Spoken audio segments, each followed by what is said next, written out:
This troubleshooting guide will help you resolve the error MSVCP140.dll is missing from your computer in Windows 11 and 10.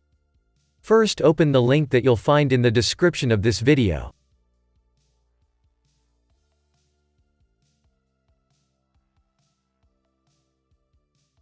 Select your language and then press download. Select both files. Press next. Save the files.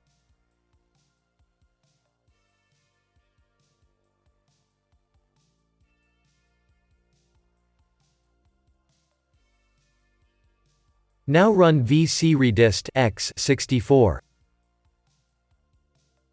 Accept the terms and then press install. Press yes.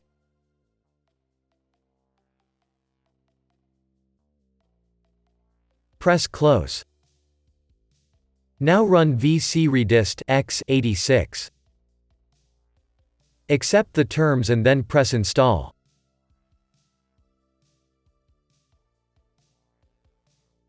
Press yes. Press close. Restart and your problem should be fixed.